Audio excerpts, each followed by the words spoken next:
Welcome to the Parent Advocate Podcast, a show where we celebrate, defend, support, and uplift the voices of the LGBTQIA community. I'm your host, Stephen Chkumba. My pronouns are he, him, and his, and I'm joined by my amazing co-host, Lisette Trujillo. Hi everyone, Lisette here, she, her, ella. The mission of the Parent Advocate Podcast is to elevate conversations and reframe narratives around trans and non-binary youth to help change hearts and minds. Each week, we bring you our take on all things happening from the perspective of two parents of BIPOC transgender kids. Lisette, it is episode 100. We have been hosting this podcast for a little over 2 years, and we have hit a milestone. And to celebrate, we have brought back the guest from our very first episode to join us on our show today, Lucina Fisher. I can't believe it's been 100 episodes. I'm so honored to still be doing this podcast with you. And once again, I'm super excited to talk to Lucina too. Well, what are we waiting for? Welcome everyone once again to the Parent Advocate Podcast. Let's get started. All right, Lisette, you know the drill. Catch me up. Steven, we had our first dental appointment out in España. Established care with a dentist. It felt like we're slowly becoming adults again.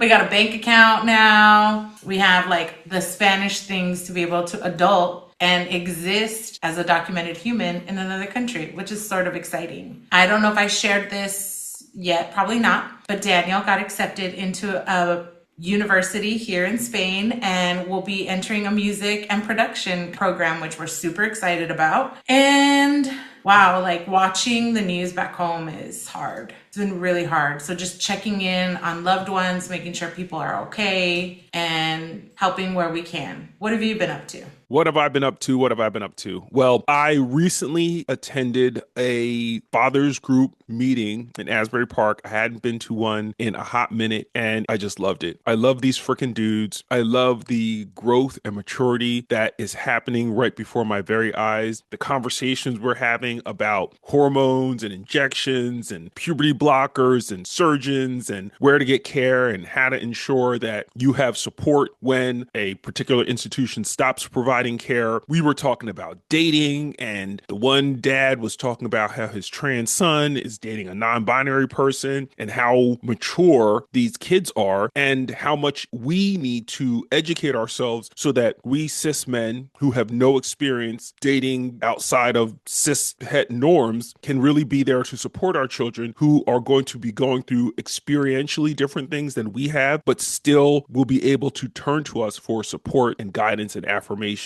because we are doing the work to be educated about what these experiences are like. So it's been a really enlightening week, honestly, and it's also been a very horrific one. I was recording a podcast with two gay dads. We're actually going to invite them to our show, but I was recording this podcast and they happen to work for NEA, and NEA has people on the ground in Minnesota. And during the recording, these dads are, both of them, looking at their phones, and it's beep, beep, beep every few seconds. And then they stop the podcast and they're like, I'm so sorry. We have people on the ground who are trying to get out of Minnesota because it's not safe. And this is exactly when this man was shot in the street defending other women from ICE. And so we are living in really surreal times. It's interesting when we're giving our updates to one another that these things are part of our timeline. Like these experiences are part of our timeline. I'm in New Jersey, you're in Spain, and yet we are dealing with ICE killing people in Minnesota in real time. And it just seems so very surreal. I unfortunately watched the video of Alex Jeffries Preddy being murdered by ICE, and it was hard to watch. At the same time, one of my congressional leaders out of Arizona was one of those 75 Democrats who signed on to that letter saying that they were honored with ICE or happy with ICE. I don't know what it was, but essentially co-signing ICE. And this is also Representative Greg Stanton continuously signs off on all like the funding measures that impact gender affirming care, and not in our state, but at the federal level. So it's really frustrating to have met with someone multiple times over the years and to see the ways in which their biases are showing up through the policy that they're supporting as a Democrat. And, you know, I've said this on more than one occasion. I want an Arizona that's safe to come home to one day. And I think watching all of this happen is just terrifying. How is the family doing after all of this? We have a strict no news policy going on in my house. And so my children are thankfully blissfully unaware of how fucked this country is. And that is intentional because I don't think that it makes a lot of sense to have them process what is just not really processable. It doesn't make sense what's happening in this country under the color of law being co-signed by our president and vice president, the head of Homeland Security or FBI or CIA. It doesn't make sense that these people are talking about protecting our citizenry when they're killing our citizens. I don't know how you reconcile the two. And I'm not trying to have a conversation with my kids about these irreconcilable differences between what the Constitution says and what our elected officials are doing, because I can't make it make sense. I don't think anyone can make it make sense. And why should young people be forced to handle any more cognitive dissonance than they already have to in our society? How Yeah. are you all doing? Well, Daniel organized a protest for Sudan. I saw. And I think what was really powerful for the kids was that Sudanese people actually came up to them and thanked them. And they had conversations around being displaced and not being home since 2016 and what that has felt like and just the gratitude. It was a small group of kids, but seeing kids show up and care enough and to put together resources that these people said were good resources. And I just think it's a reminder of how like thoughtful younger people are. And then they went to a different protest in a different part of the city to stand in solidarity with those protesting in Iran. And so I think it's interesting to live in a country right now that is so opposed to what the US is doing and so in line with wanting to fight for the lives of people in the global south, right? Like and in other places that are being affected by genocide. And so it's also nerve-wracking to watch the news here, which is always in reaction to the US, and see how much we're continuously tied to what the Trump administration is doing, even from so far away. Well, it feels like we've already transitioned, but how about we get into today's topics? All right, let's do it. Lisette, it's so interesting that you were talking about your state when in fact we are starting with your state. And I know this one hits close to home because Tucson Pride, a cornerstone in community for 49 years, has announced that escalating tensions and political turmoil mean that they will no longer be able to keep Tucson Pride going anymore. Yeah, I don't know all the details around this. I will say that what I'm always super proud of when it comes to Tucson is that we were one of the first cities to have a citywide non-discrim that protected LGBTQ people, well, LGB people in the late 1970s. And then in 1998, they added those protections to trans people. This is really heartbreaking, but it's also a reminder as somebody who lived in that city. Oftentimes you see this happen with white-led organizations, especially as we've been moving and pushing for more intersectional representation. Oftentimes you see like these older orgs not be able to find their way forward and continuing to kind of coalesce community. And I'm hoping that something comes out of it, right? Like I'm hoping that someone fills the gap that can be that bridge and build a strong community that wants to celebrate Pride every year together and safely. Honestly, after World Pride in DC and the really poor showing and the number of organizations and countries who were like, yeah, we're not coming, it does not surprise me that local Pride celebrations and organizations are finding themselves in similar situations to World Pride, where the politics is just so problematic that they can't find the funding, they can't find the support, the traditional support that has buoyed them and supported them for decades is really drying up and going away. And like you said, because they have not formed those intersectional relationships, their over reliance on these single sources of support when they go away mean that the organizations can no longer function and they have to wind down operations. And it's disappointing. But at the same time, I think it's a wake up call for other organizations that you can't keep doing things the way you've been doing them and expect to really sustain yourself over the long term because things are changing. And I just want to keep it real because I'm like trying to I'm like, oh, let me walk around this and maybe not talk about it. But I Keep it know. real, Lisette. Keep it real. So Tucson Pride didn't function like other prides, right? It was at the park And because it was in a city of Tucson area, it actually had to be fenced off and you had to go through a police checkpoint before you could enter and pay. You had to stop, go through like a metal detector. The cops were there. They were checking everybody's stuff. And like, let's face it, like Pride was a battle against the cops. And so for undocumented queer people, for queer people of color, that became a point of contention. And oftentimes they allowed like people's like LGBTQ groups to walk in the parade. And sometimes they were part of corporations that were causing harm in the community. And so I think it was that not having that intersectional piece of like actually having to walk through police in order to get to the event feels unsafe for me. And getting scanned and having everything checked, my body scanned and having everything checked before I can go into that place. And what I hear from other people is that Pride is in the streets. Like people are like freely moving around, going from establishment to establishment and safe in the street in a different way than the way this was organized. And it could just be, it didn't work out for the way our city ordinances are worked out. At least that's what we were always told every year when we would bring this concern up. And so I think it's a reminder that yes, we're in a difficult time, but I also feel like this is getting a lot of media because there's no kind of concept of what Pride actually looked like for people on the ground. And maybe why kind of support dwindled over time. Hey, I like the fact that you're keeping it real because, again, if this thing was harmful at its core, then maybe it's actually better that it goes the way of the dinosaur and something new, intersectional, and truly sustainable crops up in its place. Fingers crossed, Stephen. All right, enough of city tea, as we'll call it. Let's talk about Nicki Minaj, who launched a controversial social media attack on journalist Don Lemon, using a widely condemned homophobic slur and demanding his arrest over his coverage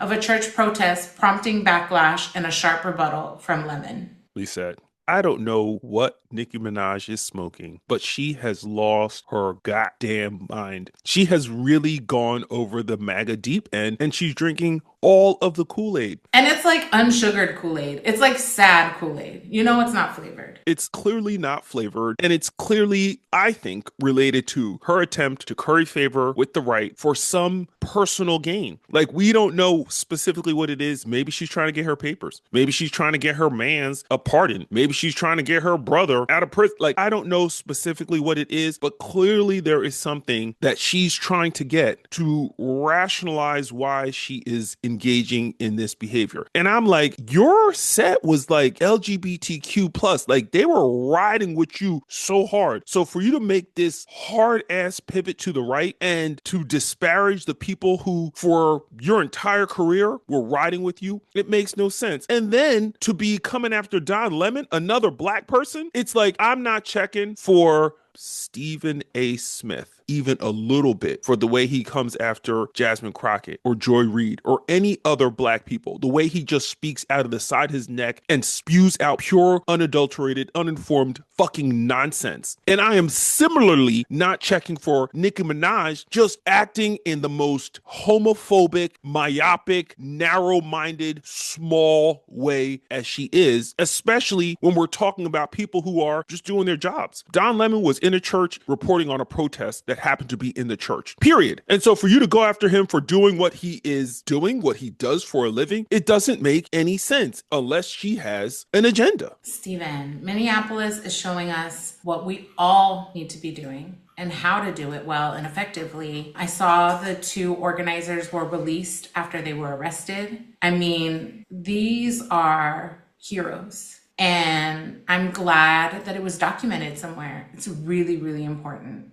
that that was documented. And Don Lemon had a First Amendment right to be a journalist sharing coverage of a story as it was unfolding in that moment. Maybe Nicki Minaj needs to just, I don't know, sit down somewhere. Yeah. She needs to go sit down somewhere and really reassess what the fuck she's doing, because it's not going to end well. People keep talking about, oh, history's not going to look kindly on certain. Like, we don't look kindly on her shit today. Fuck history. Like, today you look crazy. So maybe you should sit down and shut up. And it looks inauthentic.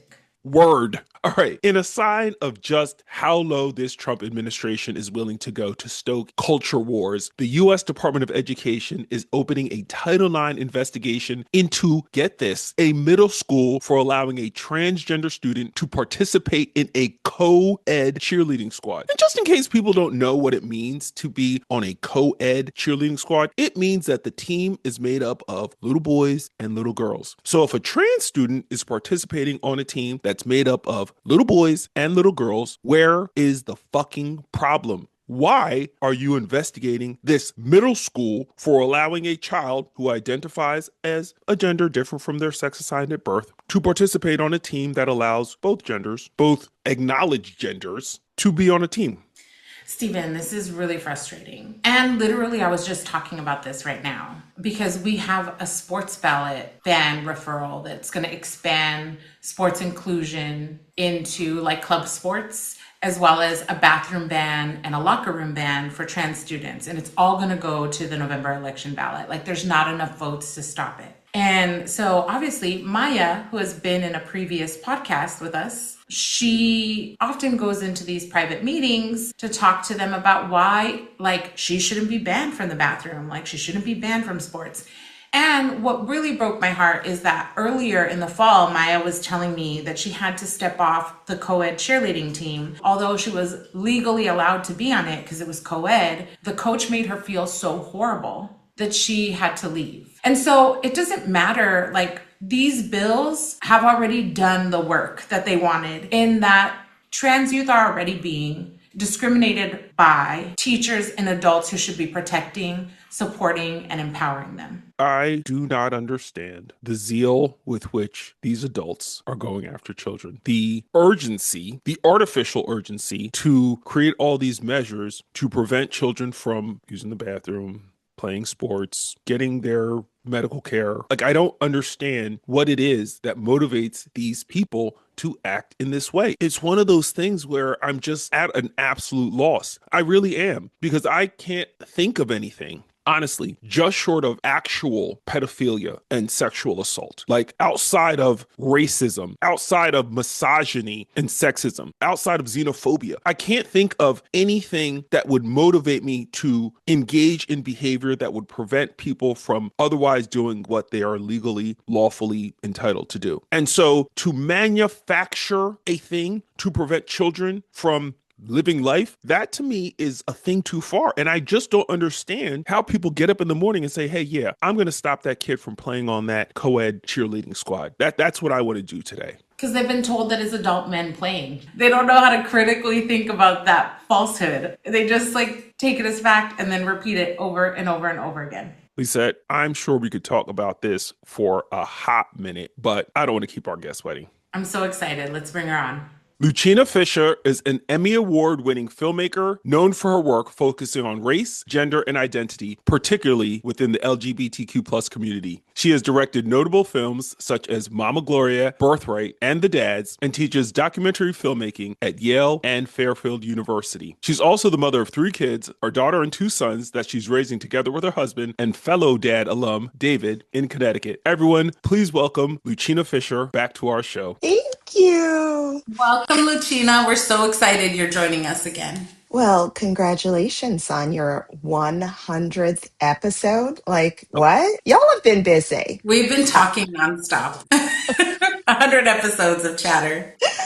Well, there's a lot to talk about. You know, I was thinking back to when I was last here, which was for the first episode, right? And that was nearly 3 years ago this time. And we were about to launch a short film called The Dads. And here we are with the feature soon to launch later this year, also called The Dads. I'm like, but a lot has happened. And this launch feels very different from that one. I cannot wait to dig into all of that. Stephen gave me the first question. And so, as you just mentioned, we're 100 episodes in, which feels full circle to have you here.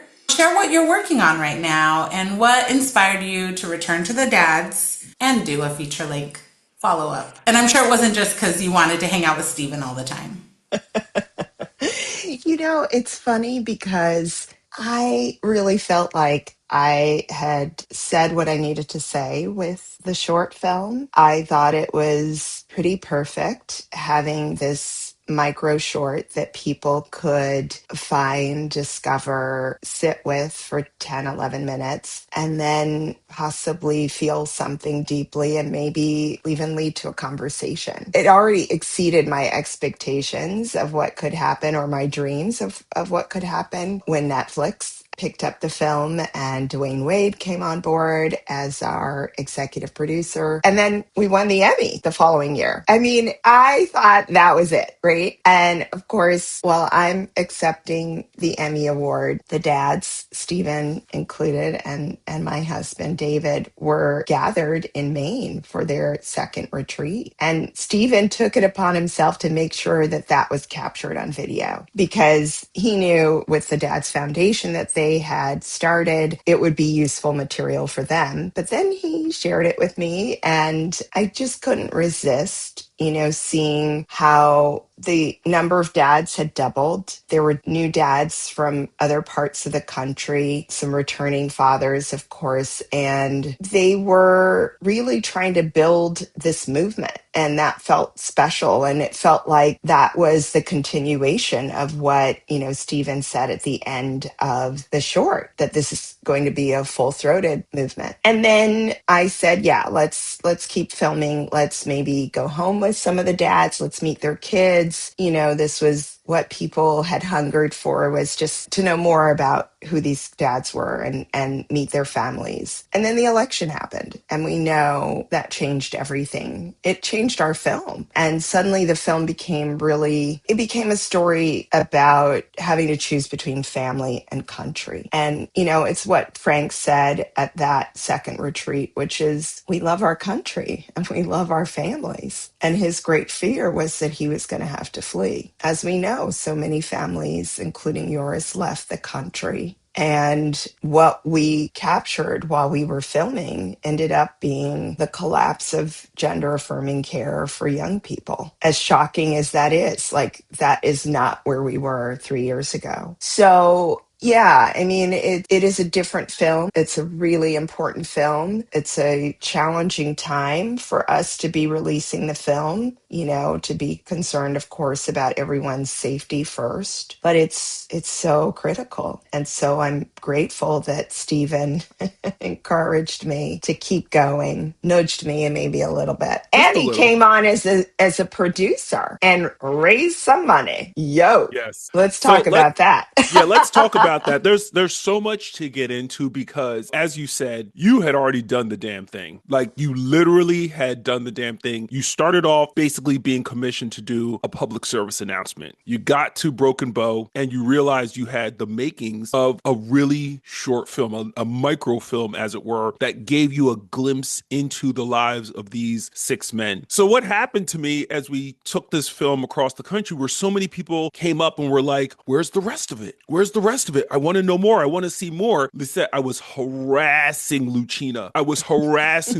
She was just like, yeah, no. Bye, boy. She had her other projects. And I was like, okay, I get it. She's done what she came to do. She didn't make any money off the film. Like, she did this as a passion project. It got accolades. She was on to the next. But I recognized that there was something else there. And more importantly, I recognized the ability to draw other fathers in using this film, using the stories. When we walked around and talked about this story, people were interested in the stories beyond what they saw in those 10 minutes and 43 seconds. They were really interested in the rest of our lives. So, Lucina, I'm curious to know, as you came out of your I've done my movie, I'm on shell, and realized there was something else there, what else surprised you, or what else did you learn going through this process making the next film? Because again, you started off making a film about like the mundane, ordinary, pedestrian lives of fathers, and then the election happened, and the film that you imagined as the second became something entirely different. So I'm curious, like, what did you learn about yourself, about this process, about these dads that you think is notable?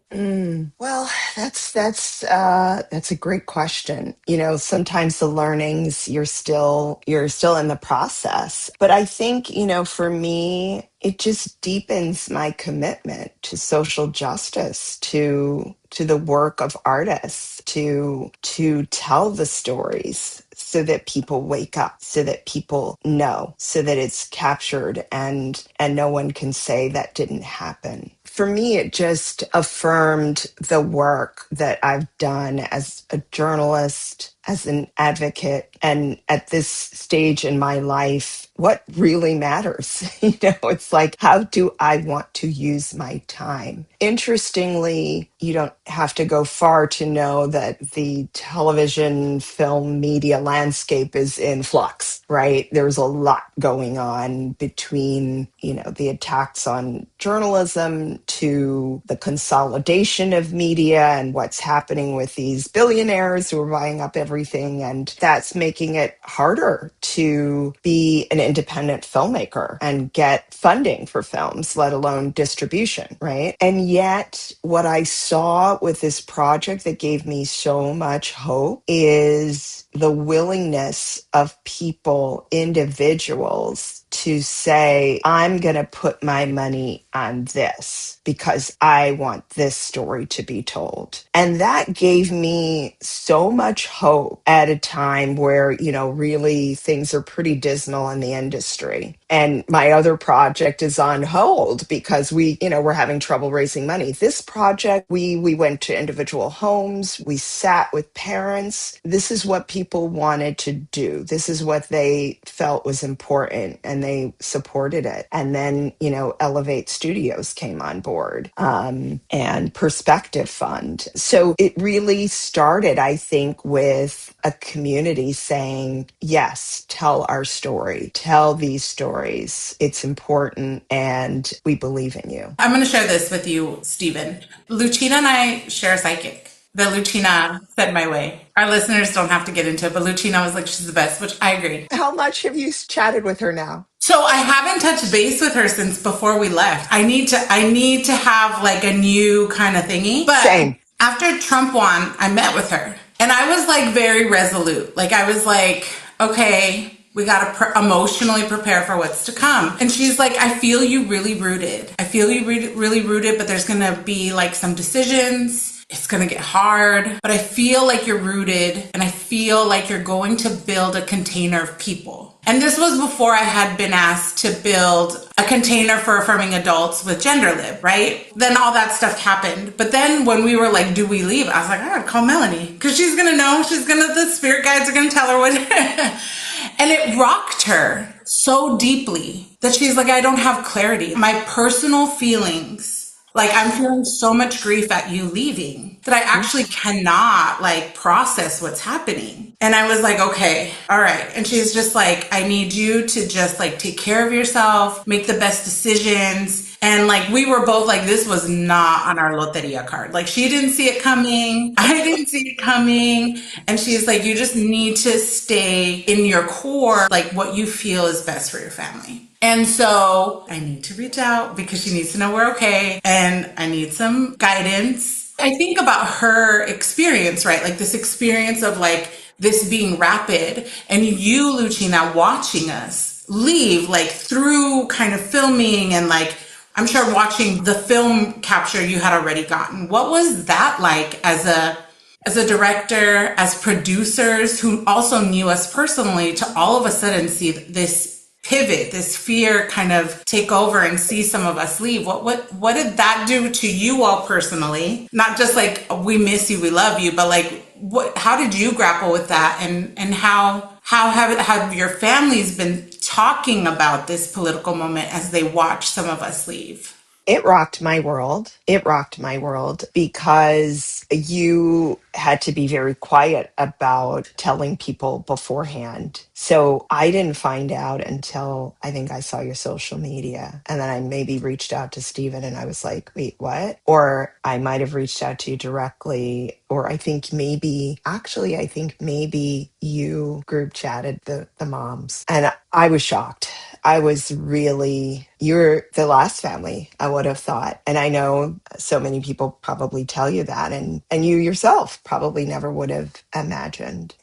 I started last year sort of thinking about, do we need to look for a plan B? Maybe it was because I had been filming, and after the election, some of the fathers talking about, we have to leave and we're making plans to leave. So it was on my mind that, do we also need to consider that? And so I remember starting the year having this conversation with David, who was just like, what are you talking about? It just seemed like it was out of the blue for him. Like he couldn't imagine that I felt that much concern for us, that we were endangered that much, that we needed to really consider leaving the country. But then my sister, she and I started talking about it. We were talking to various folks. And then when you left, it just floored me, because you were sort of the standard by which, you are an exemplar of activism and advocacy. You always have been. I think back to us on the Parents Council and all the things that you told us and taught us over and over again, just this foundation for talking about what was happening long before others were. But I just always took for granted that you were in this fight for a long time. And I know you're still in the fight. It's not like it's just you've changed your location, which you had to do. And so I think for me that was a wake-up call to the depth of what the government could do. We truly hope it won't get to that place, but we know, there's still so many, new places these thoughts are popping up around aiding and abetting or child abuse. It really went from this attack on our kids to including the parents. And I think that's a new level that we're dealing with that we weren't dealing with in 2023. So I think with you and Ed's family leaving the country, and we were already filming with you all, it really brought the film to this other place, to understand that this is not just a blue red state issue, and this is not just a US issue, and that we globally need to be thinking about, what do these attacks mean on marginalized people, and why this tiny trans community is being targeted, and what that means for all of us. So I really think it's expanded the film in a way that we didn't see coming when we started. There's no way. Yeah, it's so funny because we had been filming with the families in Arizona. We've been filming with the families in San Antonio. We've been in DC for the Gender Liberation March. There were so many intersections of the dads and the families, and you all were an integral part of that story. And then you left. And we were like,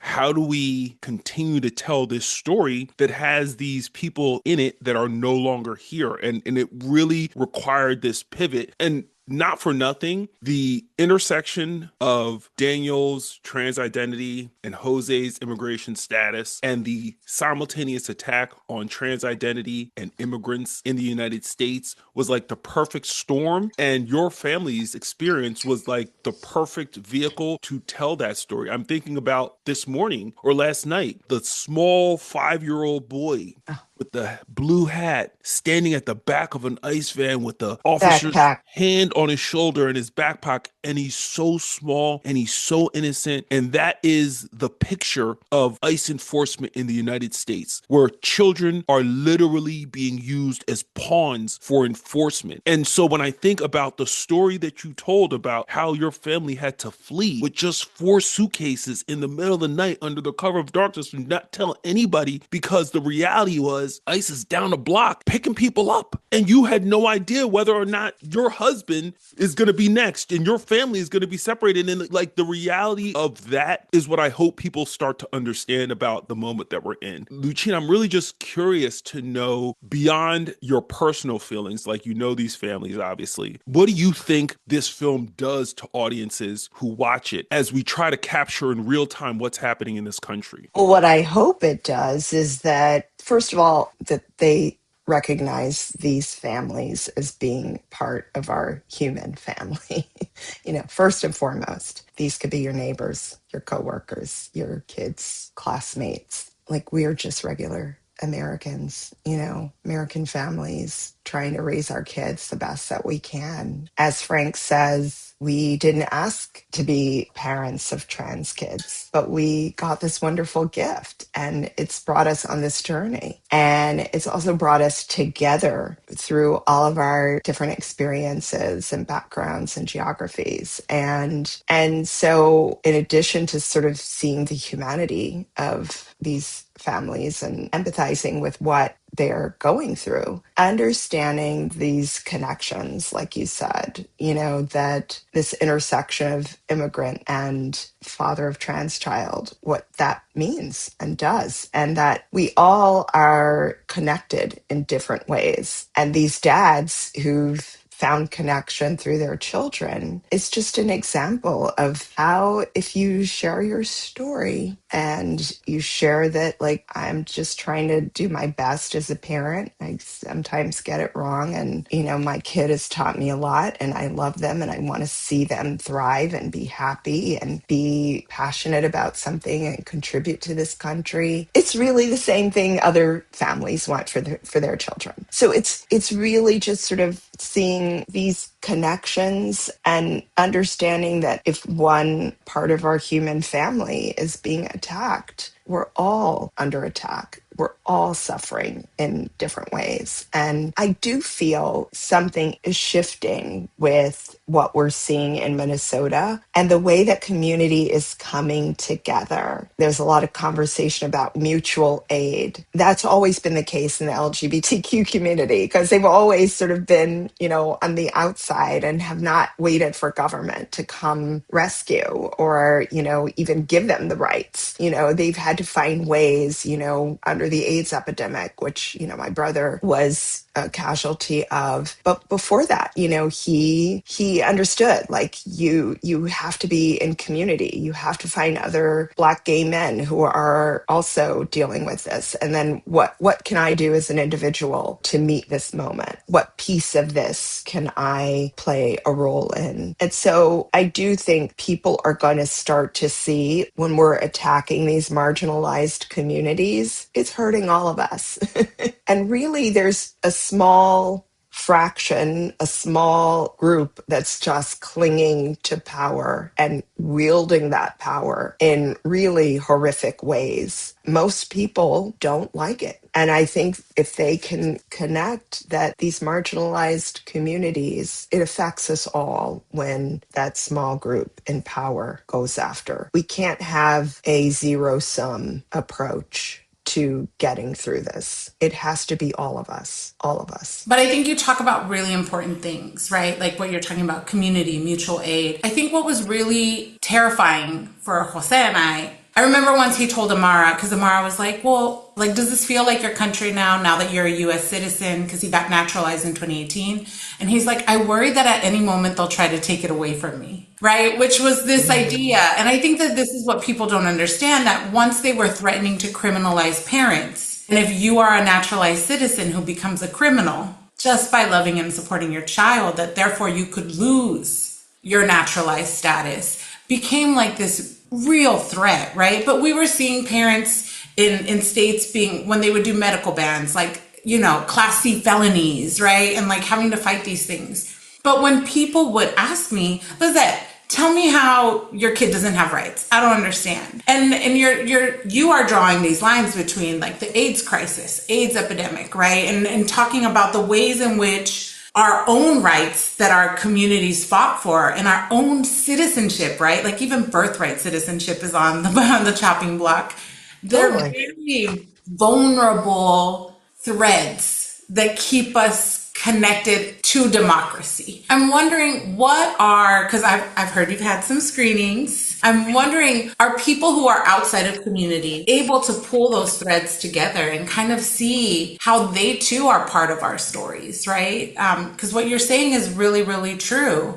And I'm wondering if you're getting that from your viewers that have had the opportunity to see. I just have to clarify, we have not had screenings. We have No, had a not for the new focus film. group for the film. We have not had screenings. Don't get us in trouble saying nonsense like that. Right. No, we have not screened the feature because we're waiting to premiere it. But we've shown the short as part of the fundraising for the feature, and we've done that in communities where there's people who don't have trans kids, right? But they recognize they can play a role as an ally and speaking up, right? And correcting misinformation and just understanding that an attack on one of us is an attack on all of us, right? And so, yes, I did feel we got that from the audience in Santa Barbara. There was over 100 people at a fundraising event, and we raised a lot of money at that event because people really felt this film was important to get made. So I think,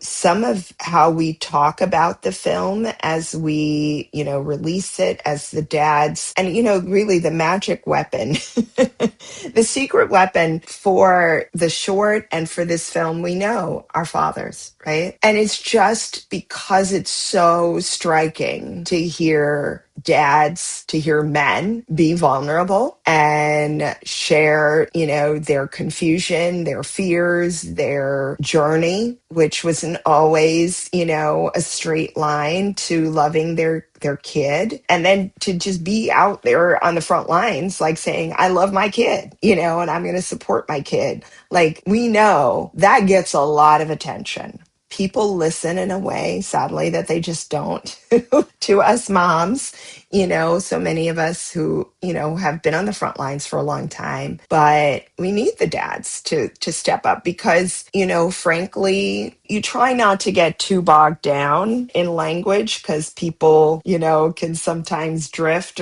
right? It's like, even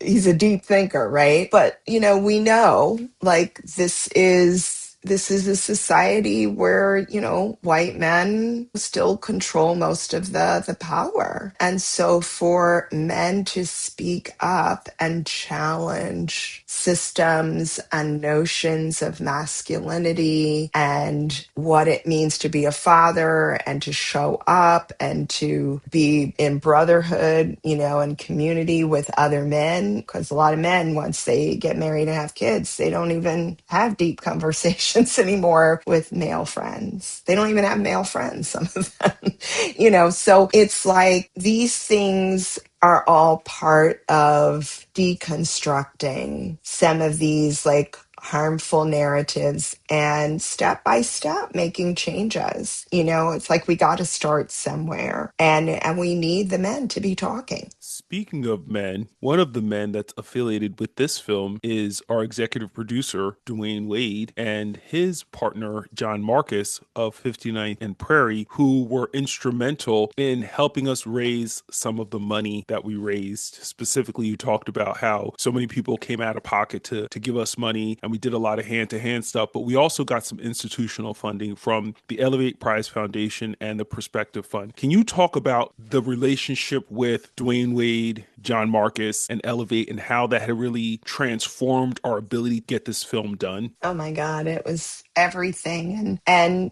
John and Dwayne have been there, since the day they came on board. I don't know if you remember, Lisette, when we had it was the dads and a Mama Gloria double header.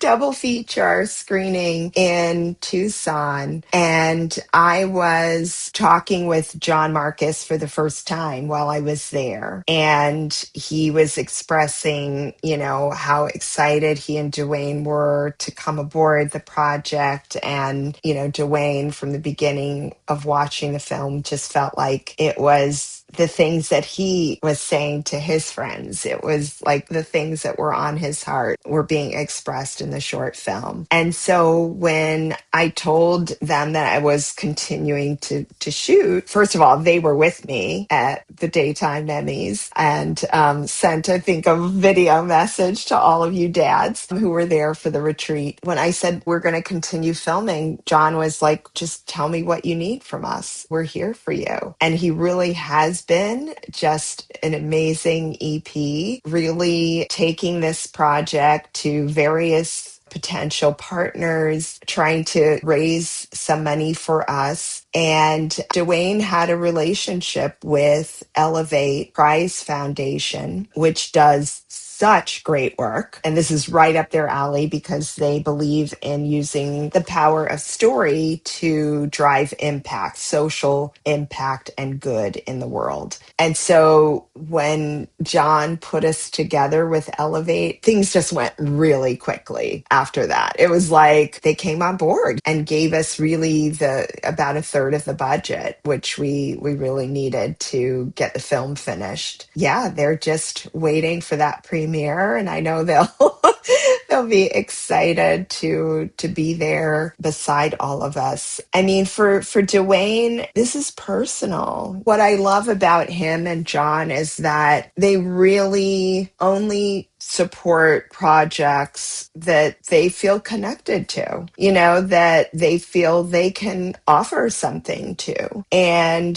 Dwayne is not some celebrity who's just jumping on board. He's a father of a trans kid, and he's shown up in the world as a supportive dad of his child, and he's continuing to do that work, and the dad's feature is part of it. So yeah, I'm just thrilled they're back as our partners. So this is a personal passion project for you too, right? Like we're all kind of coming at it from these lived experiences of being a parent of trans kids.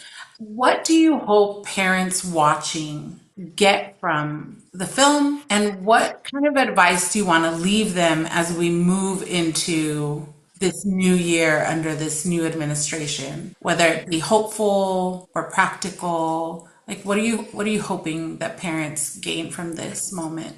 I definitely don't want them to feel alone. And I hope that the film feels like an embrace. Stephen knows we did have a test screening, and one of the wives of Peter Betts's wife came to the screening, and Peter was in the short, and she was crying watching it, but she also felt like, yes, this is what we're going through. This is hard, and thank you for sharing and showing what our daily life feels like and how that threat of uncertainty is manifesting in different families. So I do think, families won't feel alone. I think they'll probably have conversations much like the families in the film about how do we get through this moment. And ultimately, because this is who I am, someone who remains optimistic and hopeful, and I get that from community, from being in community with others who are fighting on the same side and for the same goals. I end the film in a hopeful way because we got to have hope. I always think of Mama Gloria, who she always called me her angel, but I was like, you are my angel. And she truly is that, remains that for me, because I can hear her, I can feel her presence of love, like she just exuded love. And that is what I hope the film puts out in the world is that message of love for your child, love for each other, for your fellow dad, citizen, community member, love for this country that we grew up in or we came to call home, and that love is really what's going to carry us through these dark times. Like we We can't go on fear. We can't go on hate. It's not regenerative. It's not going to give you the energy you need to go for the long haul. So, love is what I hope people are left with. So I feel like you just did it, but I'm going to ask you if you had one tip, one source of hope or inspiration you could leave families with in this moment, what would that be? When you're feeling isolated and alone, reach out to another family, to your own family. Don't go it alone. Don't go it alone right now. We need each other more than ever. Thank you, Lucina. Yeah, you've made our 100th episode the bomb. I love you guys. We love you too. Samesies.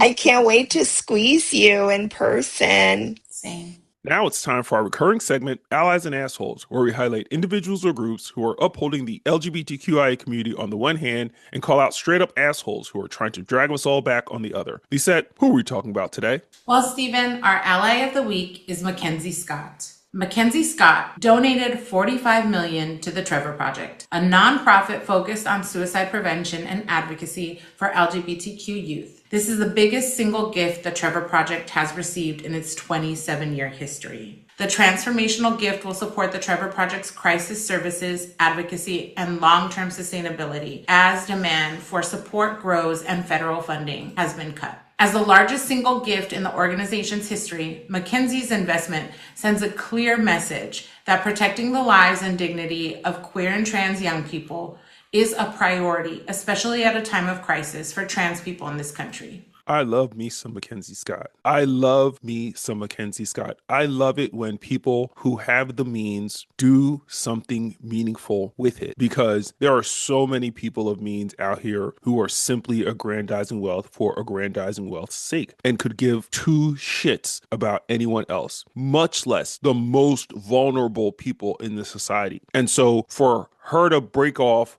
40 something million dollars to support suicide prevention in this country for LGBTQ plus youth after the federal government cuts that funding is amazing. And it shows that she is a person of compassion and empathy who's paying attention to what's going on and who's putting her money where her mouth is, unlike Musk. And Stephen, she does this every year. It's just proof that some people are committed to building brighter futures for people as opposed to just hoarding wealth. And this is why Mackenzie Scott is our ally of the week. Congratulations to Mackenzie Scott. Now onto our asshole of the week. Our asshole of the week is Bill Donahue. Bill Donahue, president of the anti-LGBTQ plus hate group Catholic League, published a lengthy online post attacking Renee Nicole Good, the queer mother killed by ICE agents in Minnesota, by dismissing her activism and protests as unworthy of civil disobedience. Now, anyone who saw the video understood that what he's saying is pure, unadulterated garbage. In response to a Presbyterian church statement comparing her moral legacy to Martin Luther King Jr., Donahue attacked Good, echoing federal talking points and mischaracterizing her actions. In a wild screed on the Catholic League's website, Donahue ranted that Renee Good was the complete antithesis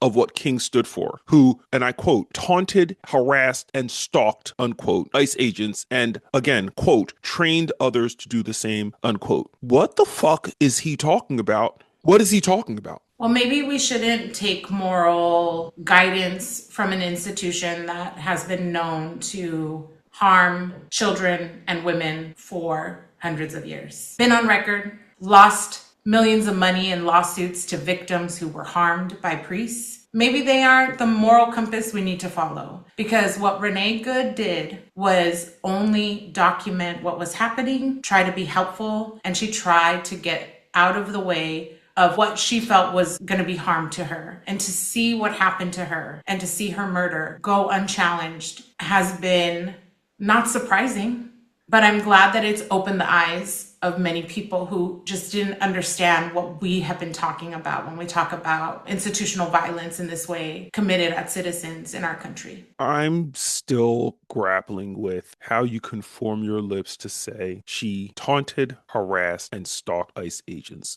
as justification for her death and as justification to claim that nothing that she did was in the spirit of Martin Luther King Jr. Last time I checked, Martin Luther King Jr. was killed by the state. That part. And arrested on more than one occasion. And not allowed to carry a firearm because he was considered a domestic terrorist. And the last time I checked, Renee Nicole Good was killed by the state. And this is why Bill Donahue is our asshole of the week. Well, that's our show for today, folks. I'd like to thank our guest, Lucina Fisher, for making our 100th episode really special. And I've got to give it up to my co-host, Lisette Trujillo, for riding with me 100 episodes strong and counting. Steven, I still remember when I asked you at P-Tech, let's do a podcast, and you made me wait a whole year. And we thought we were going to be a trio, but this worked out just fine. Just fine. And so I can't thank you enough for taking this journey with me and for starting the Parent Advocate podcast with me. I adore you, Jose, and I love you and your family. And getting to talk to you every week means the world to me. And thank you to all of our listeners. We couldn't do the Parent Advocate podcast without all of you. And those of you that send us messages know that it means so much to us to know that you're listening, that you value what we say, and that we're bringing you some sort of comfort every single week. Thank you. And folks, please be sure to subscribe to our podcast, YouTube, and Substack. Follow us on Instagram and TikTok, and do everything you've got to do to stay up to date with everything going on here at the Parent Advocate Podcast. Bye. Bye.